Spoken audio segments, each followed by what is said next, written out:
This Cleveland Browns team preview edition of the Sports Gambling Podcast is brought to you by Underdog. Get up to a $1,000 deposit match when you sign up at UnderdogFantasy.com. Promo code SGPN. Hey, this is Brandon Lang. You're listening to SGPN. Let it ride.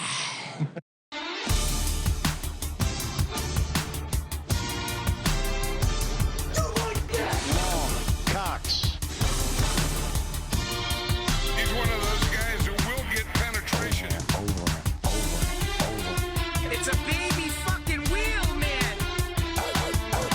San Diego Superchargers. Now go home and get your fucking shine box. Welcome everyone to the Sports Gambling Podcast. I'm Sean, stacking the money green with my partner in picks, Ryan, Real Money Kramer. What's happening, Kramer? Already catching a lot of hate in the DMs about our negative energy towards the Saints. Really? Oh my goodness. They're Saints fans. Well, I think what happened is everyone's just waiting for football and they see the team previews and it's like, all right, we're back. And yeah, not happy about the, maybe I'm just centralizing my thoughts about Man in the Box, who is very much pushing a narrative out there. How high is he on the Saints, Ryan? Too high. Too high. Yeah. So we're not super high on the Saints with good reason. We walk through that. Check that out.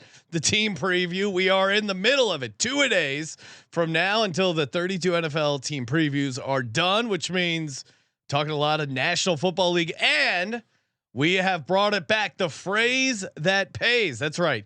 Each team preview episode, we will reveal one word from a 32 word phrase. You assemble all the 32 words in order to reveal the phrase that pays. Submit that. One lucky viewer listener will get $1,000 circa NFL future. I do not know the phrase that pays. No, Kramer, it is a complete mystery to him as well. Kramer, have you been playing along? Yes, I plan on keeping my own. Okay. Yeah, to show everyone how easy it is. Now, the guy who last year he had Eagles, Chiefs, Lions division parlay with the 49ers. I tried to talk him out of the 49ers in the parlay. He wouldn't listen. Unfortunately, didn't get home. But again, you can do whatever you want. Maybe enter it Circa Million, Circa Survivor. But Ryan, this today's episode, phrase that pays. The word is sweet. The word is sweet. SWEET. Yes. Like, for some of our audience who can't spell sweet. So enjoy. You suggesting that Cleveland fans can't spell sweet? No, more just our overall audience, which may include some Browns fans. Shout out to the Brownies. We skew way more sophisticated than the average person would think. Okay. Yeah. There's still some mouth breathers out there. I'm just saying. All right, joining us on the line to talk all things Cleveland Browns from the Big Play Network, Big Play Dave himself. Dave, always appreciate the annual tradition. You hopping on talking Brownies. How we feeling about the Cleveland Browns this year? We're feeling sweet. There you go. That's perfect. That is a perfect word. I feel like I was just on here doing a preview for last year. That went real well. Well, now if I recall, Ryan, and we have receipts. We'll do a little recap from last year. What did we have the Browns last year, Ryan? Because I'm pretty sure we were both on the over. I'm just gonna pull it up because we have receipts and not. I good had for them us. 9-8, Kramer 10-7. Not good. They ended up going, unfortunately, 3-14, 4-13 ATS.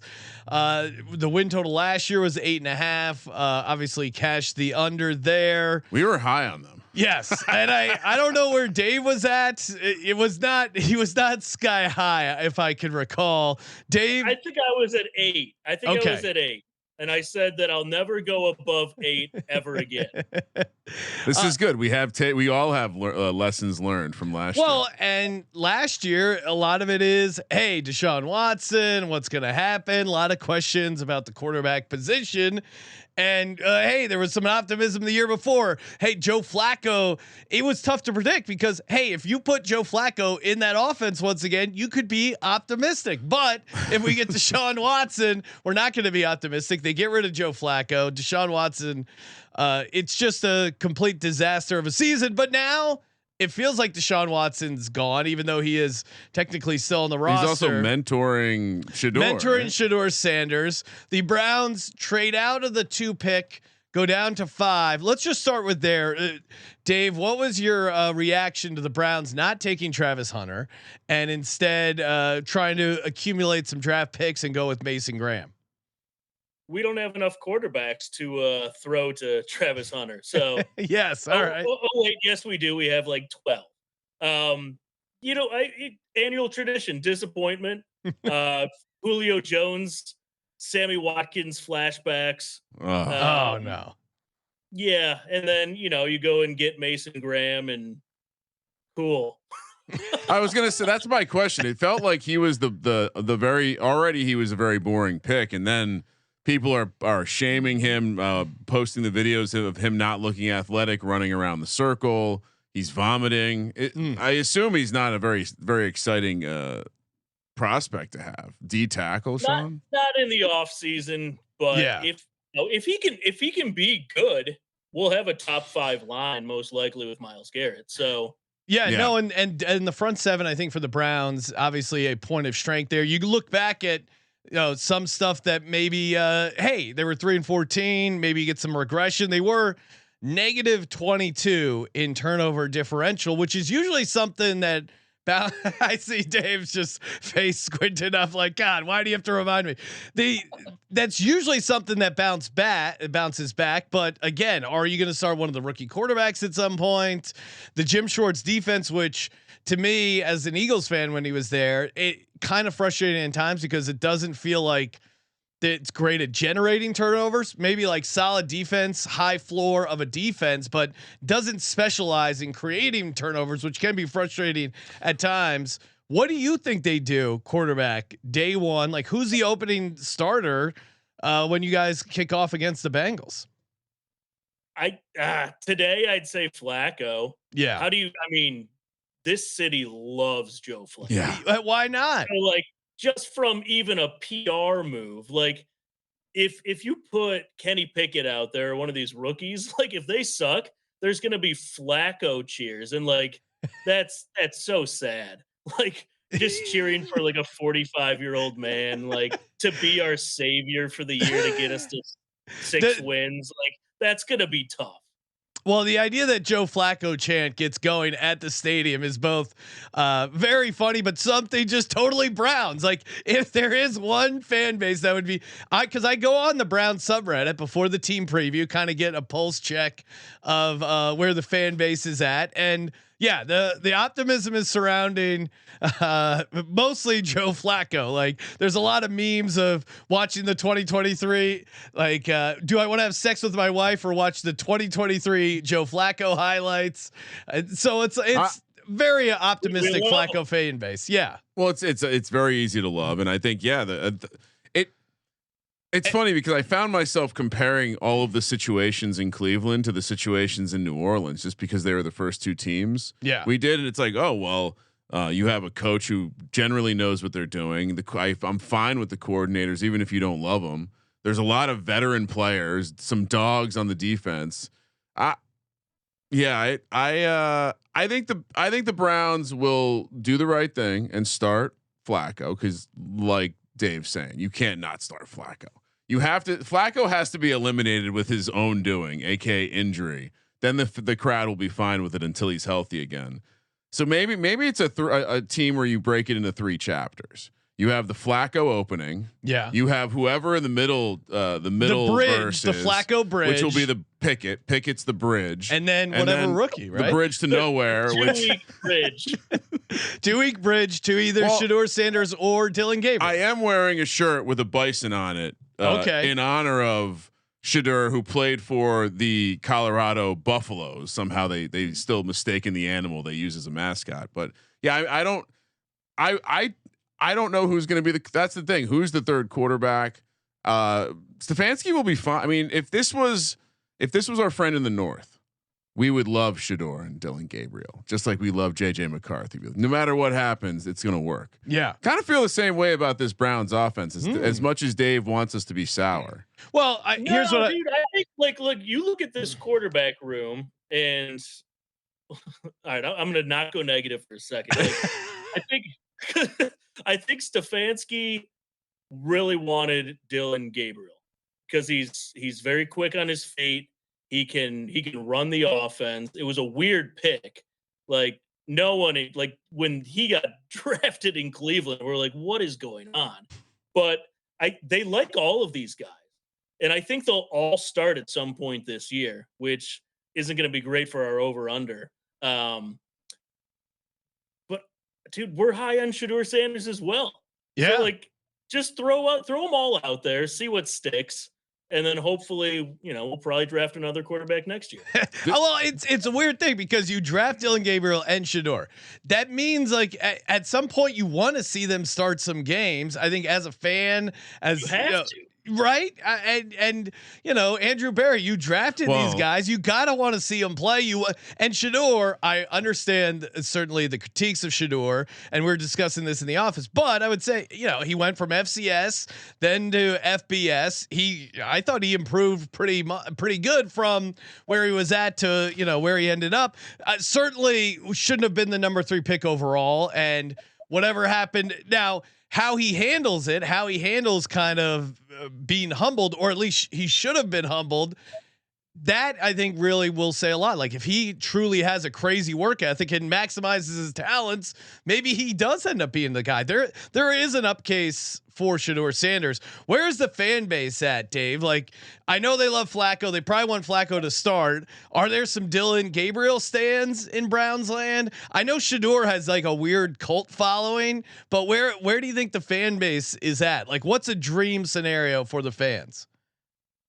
I think it's Flacco starts, Shedeur comes in after, and he's the quarterback of the future. Yeah. There's a few people that are like, oh, Dylan Gabriel really, great at processing reads, and he can throw it, and he's, he could be okay. But I think ideally it's Flacco. Flacco's my age. He gets hurt a few weeks in, pulls a hamstring or whatever. Yeah. And then Shedeur comes in and saves us. Well, that's like high in the sky. Yeah, I mean it's the uphill battle of like basically the list of second round or worse quarterbacks to have success recently is Jalen Hurts. So not a ton, if you look at the last like 8 draft classes, like they basically cut it off before Dak gets drafted. It's an uphill battle. So yeah, you need the Shedeur as a hater of Shedeur in college. You need him to have the chip on his shoulder, which I'm not loving the Deshaun Watson mentorship. I'm hoping that was just an Onion article. Took him under his wing. But not loving the speeding either. That means you're still driving your nice car. Like if I was Dion, I would have taken away all his nice things, made him drive a beater. Be like, you embarrassed me. You embarrassed this family. Now go earn Show your up name. in a Hyundai Elantra. Take his name off his shirt. No Sanders on your back. You got to earn that name back. I did see in the Brown subreddit they pointed out that LeBron James also was cited for speeding at age 23. Oh wow! So they were trying to insane. they were trying to make a case there, which I wow. Really. But looking at the rest of the draft class, Quinshawn Judkins, I like the pickup. Now, certainly Dave shaking his head once again. Unfortunately, we'll see if he's suspended.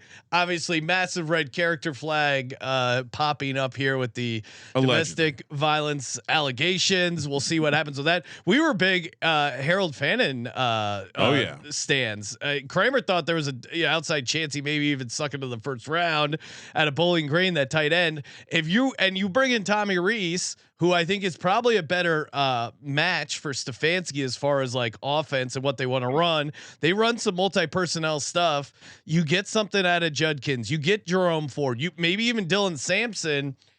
and you give Joe Flacco some easy play action with 12 personnel, and him and Njoku, like there is an upside case. We haven't even mentioned Dude, Deontay Johnson. Yeah. Okay. Browns fans would absolutely love that because we love Njoku. Yeah. Fan is from Canton, like he's a Browns fan. So like if he could be above average and you put both of them on the field, like that would be such a huge win for Stefanski. And I would and going back to Stefanski, why, we just talked about the Saints and bringing up the differences between the Browns and the Saints. The Saints are starting most likely a rookie quarterback and a first-year head coach. You look at Kevin Stefanski. If you take out last year, which was that's fine. It's 1 year. Before that, he was 37-30 straight up as a head coach in Cleveland, 2-time winner of Coach of the Year. So I think he has some pedigree. He's gone over the 5.5 win total every year except last year. I think there is a case for a decent floor for this team. Completely agree. We'll see it, but there's just so much variance at the quarterback position. Obviously, I think if it goes wrong, it's because either Flacco gets hurt, they're starting Kenny Pickett, they let one of these rookie quarterbacks, they just give the keys of the car and say, hey, we want to, and no pun intended there with Shador, but like, hey, we want to just do your worst. And hey, you're a rookie, you're going to have some bumps and bruises. I think if it doesn't work out, that's probably where we end up. I mean, and again, to contrast to the Saints, it feels like the Browns, and granted the offensive line, situation is maybe a little shaky, but it seems like we would have to go a couple layers before we got to the same level of quarterback play down there. So again, comparing the win total side by side, knowing they have a tougher division. Yeah. And I see the chat throwing shade at Stefanski. I mean, winning the award. Yeah. I think just he runs a good program. Yeah. It's crazy that people don't like that dude here. Like he's he was above 500. Like, yeah, that is insane for a Cleveland Browns coach. It's like we forget just to make it this far. Yeah, no, I think yeah, it's certain the expectations in the market are difficult, and you have an owner, Ryan. How many times has this happened as an owner, where the owner goes out of his way to publicly apologize and say, "Hey, Deshaun Watson, paying him all that money, giving away all that draft capital, that was a huge fuck up." When do you see that from an owner? And he only did it, I'm sure, because he had to. At some point, he had to just be like, "Hey guys, well, he also did say us." When kind of bringing some other people into the fold, he didn't truly fall on the sword, but for an owner, that's how bad the Deshaun Watson trade was. That's how bad, and I don't think many Browns fans were behind the Deshaun Watson trade. It's not very often that an owner comes out and says it was a swing and a miss, and the player's still on the roster. Yeah. And it was like one of the highest guaranteed contracts of all time. So for Stefanski to succeed when that was the situation at quarterback, that was the situation draft capital free, cap wise. In 20 years, I want the Butterfly Effect documentary about the Deshaun Watson deal, right? It caused the NFL to collude with the Players Association. And price fix against guaranteed contracts ever again. Right. I mean, can I make a comparison here, Sean? That I'm just thinking of one of those domino memes of like Deshaun Watson going into a massage place in Houston, and then the NFL getting rid of the head of player personnel because like it's all somehow tied together. Are the Browns the Cowboys? Their owner meddled in things and then took accountability and blamed other people for it. I would say what separates is the fan base. Well, Andrew Berry seems a little bit better than Stephen Jones, right? Yeah. And I would say shout out to the Browns fan base. They are a long-suffering, not annoying fan base at all. Cleveland is a great. Do you remember in Vegas when they were barking at us? That was pretty funny. We become a very annoying fan base when we get up to like 6 wins. Yes. Like you guys love us if we're at 2. Yeah. But like we can get very annoying when especially playoffs. Like Pittsburgh thought of us as nothing forever, but when we beat them in the playoffs, like we had to get our licks in while we could. Yeah. No, bring the goalpost down to the river. I do remember good transition here to talk about our buddies at Circa, Ryan. We were hanging out at the Circa when it was like a couple years ago when the Browns were at the Raiders in Las Vegas. Year. Yeah, was it last year they played at the Raiders? And they did a watch party, like a big hangout for all the Browns fans in town. And Derek, the owner, said they're barking too much. We can't get the Browns fans to stop barking. And you're just walking around the casino just hearing, hoo, hoo, hoo, hoo. And he goes, "We got to get them out of here. What do we do?" I've never heard of a casino owner being like, I want some of these people to move along. But hey, good reminder. Come out, hang out with the Circa, even if you're a Browns fan. Derek was just having some fun. Sign up. The Circa Million, Circa Survivor. We got 20 million plus up for grabs. Come hang out with us contest weekend in Las Vegas. You can use the promo code SGP15, 15% off your stay at the Circa, the D, or the Golden Gate. All great properties. Downtown Vegas is where it's at. Circa is it's just a hell of a lot of fun, and getting those contests, Circa Million, Circa Survivor, very fun. Even Circa Grandissimo, 100K entry, millions of dollars up for grabs. Come say hi. And of course, if you're signing up for the football contest, go to footballcontest.com and use promo code SGP. Get you $50 off your proxy fees. We're also brought to you by Underdog. That's right. Best Ball Mania is happening. Ryan, what is your most drafted Cleveland Browns player over on Underdog Fantasy for Best Ball Mania? $15 million in prizes, $2 million to first. It's probably Cedric Tillman. Yeah, Cedric Maybe Tillman. Harold Fannin. There's not a lot of it, but I have.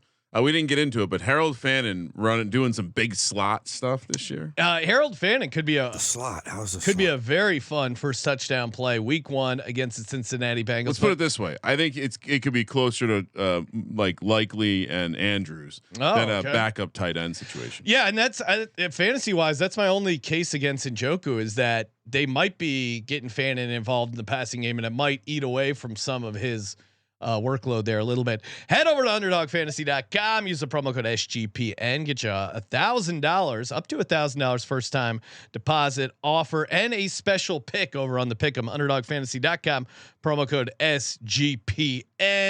Hanging out here with Dave from Big Play Network. Obviously, if you're a Cleveland sports fans, you're well aware, I would assume, of Big Plays Network. They're also in Cincinnati, and Pittsburgh launch coming soon. When does Pittsburgh go live, Dave?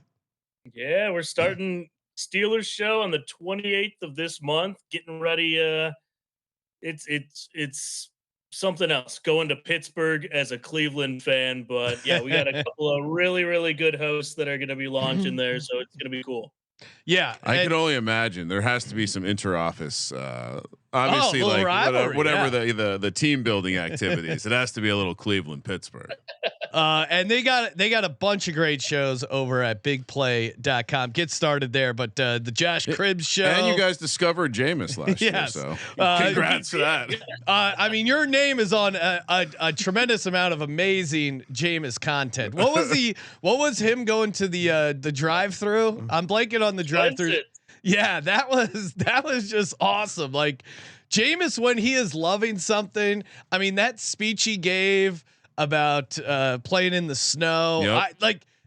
Watching the Browns, I think that was, at least for me and maybe as fans, that game, him going for it there in the end zone, the speech he gave about the 4 horsemen getting ready for battle. That was the most fun Browns moment of the season. Dave, what was your not to bring Far. Yeah, right? Like that was, and it was just awesome old school football. Yeah, Jameis is one of my favorite people ever. So I'm super jealous of Ryan that he is reconnected with my boy. But yeah, I wanted to keep Jameis just because we knew what a shit show it's going to be at quarterback this year. It's like just have 5. Yes, let's just go. Maybe no kicker. Just bring in another quarterback. Keep Jameis here. And he would be he's just great vibes, I would imagine, for the quarterback. Just all the stuff I'm reading in New York. Well, and he off to a hot start in New York, calling the white guys in the locker room seasoned. So Cam Scadaboo, Tommy DeVito, describing the Italians there. All right, Kramer. What are we looking at? The Italians and the and Jackson Dart, honorary Italian. Yeah. So that's great. According to Jameis, and you're never going to go back on Jameis. All right, Cleveland Browns also 5.5 on the win total. Can't believe they're longer odds to make the playoffs than the Saints, Sean. Plus 820, minus 1600 to miss. Division 31 to 1, 130 to 1 to win the conference. And is this a 3,000 to 1, 300 to 1 to win the Super Bowl? Macro take. I'm appalled at these prices for the people of Cleveland. Well, the big picture schedule wise, they are, if you look at according to the win total stuff, they're second hardest schedule there, depending on it's very difficult. Depending on and they're favored only once. You know, they don't exactly have a ton of diversity in the schedule. I believe this is now another team that does not have a Thursday night game, unless my notes are wrong. Dude, we have 0 primetime game. Yeah. Okay. Wow. Well, London, does London count? Dude, we're becoming the Jags. Yeah, the London Jags. All right, Kramer, let's walk through All it. right, So first 5.5. Yeah, what are we doing? First 4, we got the Bengals at home, which that obviously will create a tremendous amount of people to be eager on Survivor wise to fade the Browns. Danger. Then a road game against Baltimore. Green Bay coming to town. Non-con that's an interesting spot there. At Detroit, a lot of big numbers here. They're catching a lot of points early. They do strike me as the kind of team that might be super undervalued early. Again, they're being basically power rated lower than the Saints, which is difficult for me to understand. So I think there are wins here. I certainly think week 1's winnable. We know that. We've seen that story before. I mean, we just mentioned Circus Survivor. Yeah, absolutely. We've got Cincy's number. I don't know why, but we'll win week 1. Yeah, and I would not be playing Bengals in Survivor week 1 as a big road favorite. We saw they always start slow, and to Dave's point, the Browns have their number. I think I got them at least. Is it crazy to say 2-2, Ryan? Because I think that Packers spot could be a little sneaky, decent spot for them as big dogs. The problem is they're coming off the Ravens game, which I don't love that as a spot. You don't think the Ravens get tripped up in a shootout where Joe Flacco's balling out? Well, seriously, Joe Flacco revenge game. Think about those Bengal game last year. They were absolutely not good on the back end of their. Okay, yeah. I don't know. Are you going? What are you doing here, Ryan? First 4. Oh, I'm definitely taking a 2-2 start. 2-2. People are gonna hate us for this. We're doing it. We didn't learn anything from last year, Sean. Dave, what are you doing here? First 4. Yeah, I think we're a respectable 1-3. Ooh, maybe I should switch to what Dave said. Well, I kind of have a feeling of where I want to get to with this team. I don't need them to be 2-2. If they are, that's a plus side. Yeah, you're right. I think they get at least 1 win, and I do think they're live week 1 against Cincy. I think that 5.5's a hair high. I think they're live against Green Bay as well. Make me 1-3. All right, so everyone 1-3 here, first 4. How's the next 4 looking? Craig? Minnesota plus somehow Minnesota is favored in Cleveland. That's not correct. That might be the look ahead number of the season. At Pittsburgh, tough spot there. Miami coming to town. Not late as you probably want, but that's an interesting spread. And then at New England, who I do not get this love for New England. Drake May laying 5.5 points against anybody as a road favorite. I think that's huge. And no, that's in New England.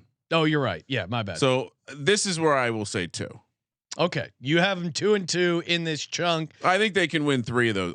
I'll put the Pittsburgh game to the side because we chop up the NFC North games, and I think they've 3 games they could win there. So I'll say 2-2. Dave, where are you at with the Browns here? Second quadrant. I'm with Kramer. I think we're 2-2 there. I think you can easily win that Minnesota game. Yeah, that 7.5 versus Miami is surprising. Yeah. Yeah. I mean, I get it. It won't be, you would rather that Miami game in December, but still that's a lot for for a finesse team going into also, this is like this if you want to circle like games Tua could go down in against Myles Garrett and Cleveland's defensive line. and we should note the Vikings Browns. That one is that's the London game. That's the London game. All right. So yeah, that's still doesn't matter. I think now certainly it's interesting because the Vikings play the Steelers the week before in Ireland. I just and maybe you could make a case of like, oh, that's actually good, but I don't know. JJ McCarthy making his fifth start back-to-back international games against a tough defense. I think you're making me have less and less faith. I actually think that's a good spot. 2-2. Stay with it. I am on 2-2. I think they're 3-5 going into the bye. That feels like a very Cleveland Browns record. 3-5 going into the bye. They have a bye. Hope. Yeah, there's still enough hope. Hope is great to have your heart broken later on the season. Hope gets clicks. All right, coming off the bye at Jets, Baltimore at home, at Las Vegas, at Raiders. Oh, there you go. And then San Francisco at home.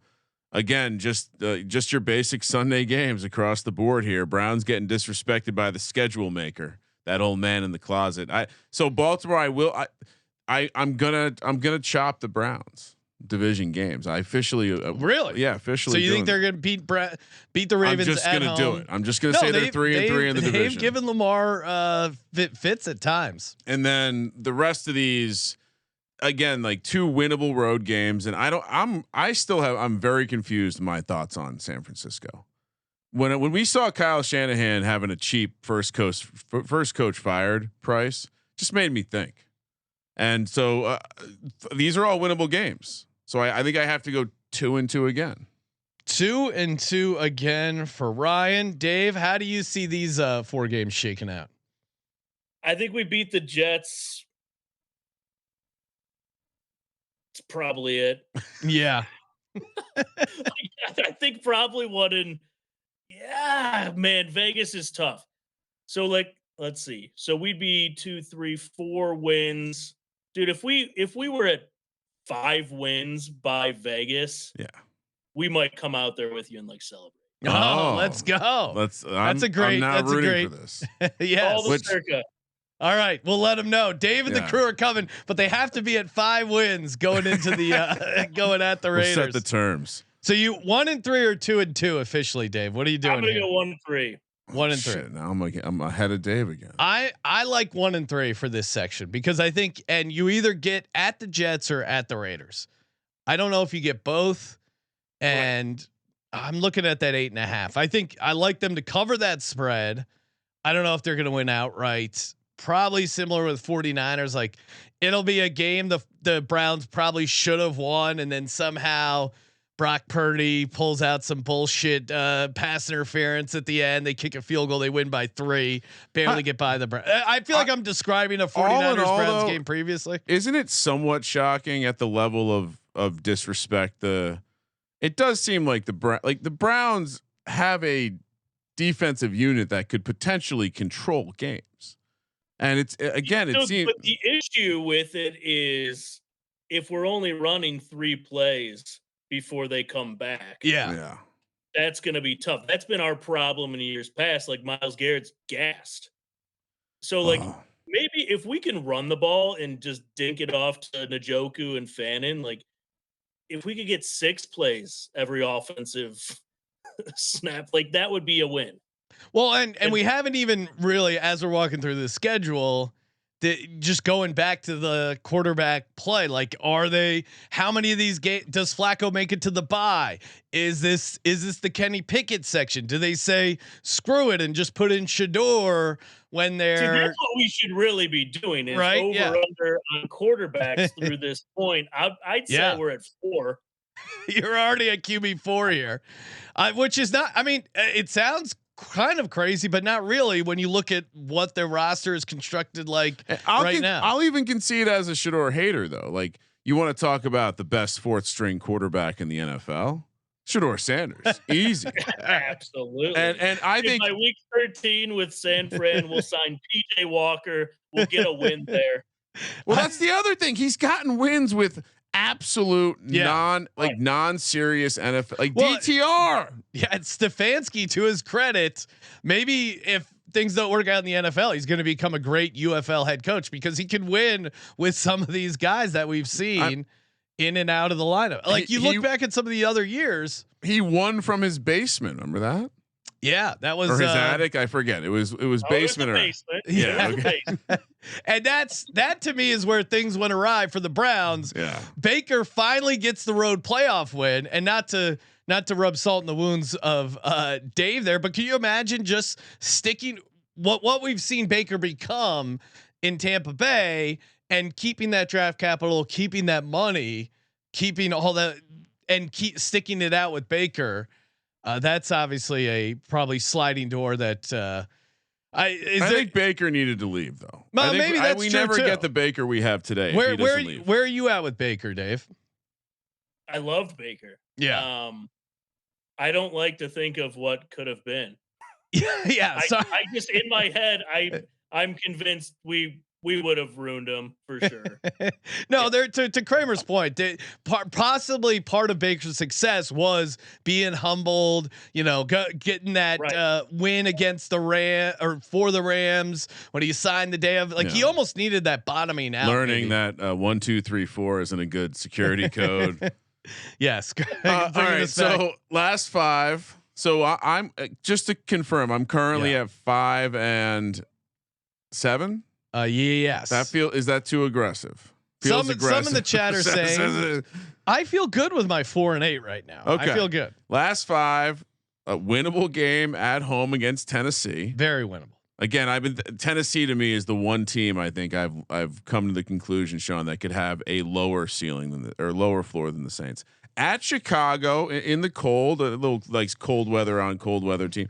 Again, nothing to be. I like a lot of the Cleveland spreads too, Sean, on the look ahead. Then we have Buffalo at home, Pitt at home, and at Cincinnati. So again, chopping the division games up, I'm going to give them that win. Against Pittsburgh. Yeah. And then I think they could win Tennessee or Chicago.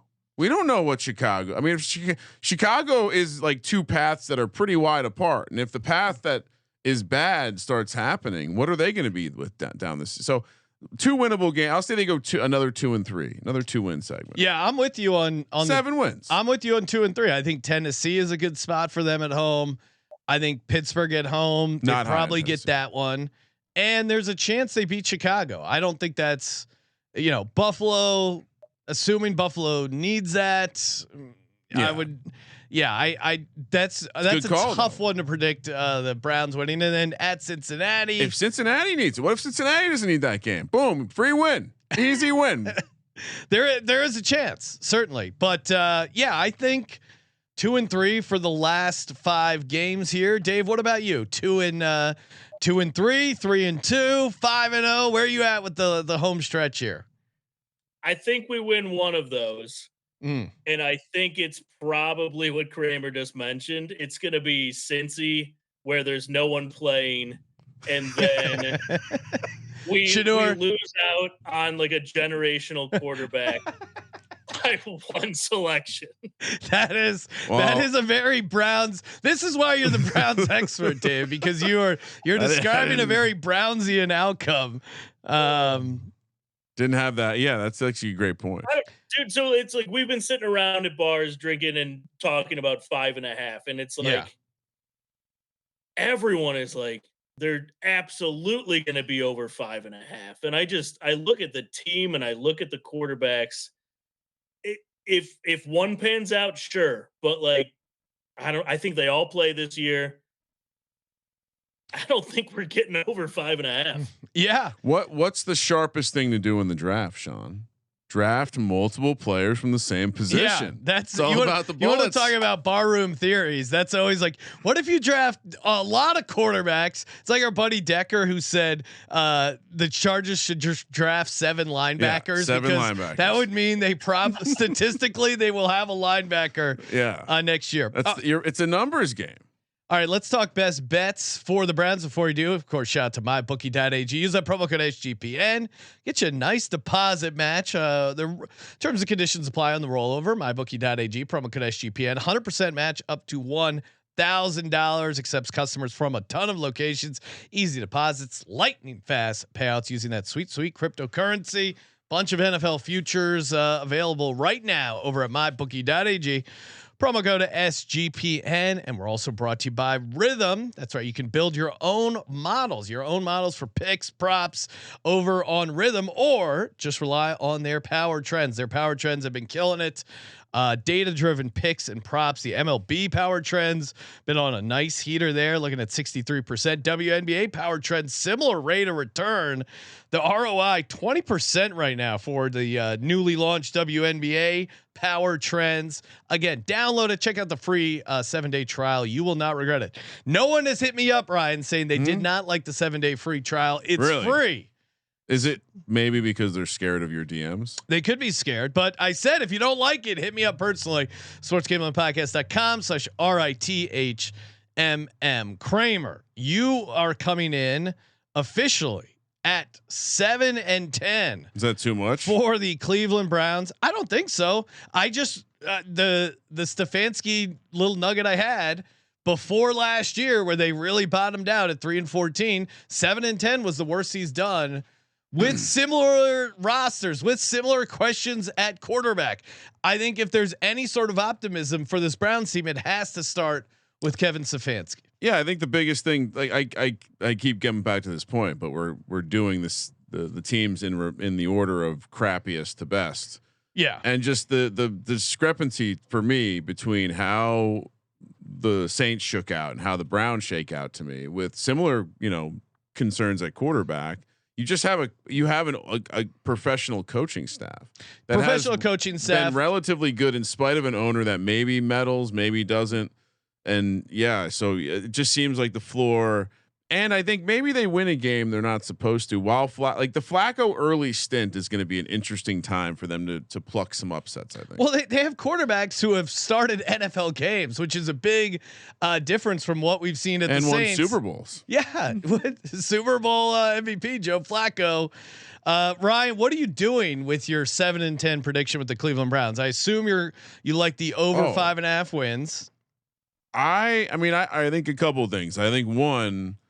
Though the over seems relatively easy, but are we at all interested, Sean, in a alt over? Well, if you're playing the upside, I think you have to price the alt win versus the playoff. The playoff is 820. No, then you just play the make playoff. Well, what is your alt win suggestion? I was just gonna go to 6.5. Oh, okay. What's 6.5 at? Just to get it to plus 160. I 6 and you'd rather take the 5.5. Yeah, okay. 6 and 11. I'll stick with it. Feels like a very Browns season. There is some. Oh, upside. and actually, no. It's not enough juice extra because what are we getting here? Like plus 1. Are we getting plus odds on the over 5.5? Yeah. All right. Dave, what about you? You're 5 and 12. Plus 125 to the over. Is there any fun picks, props? I assume you're on the under 5.5 wins here for your old Cleveland Browns.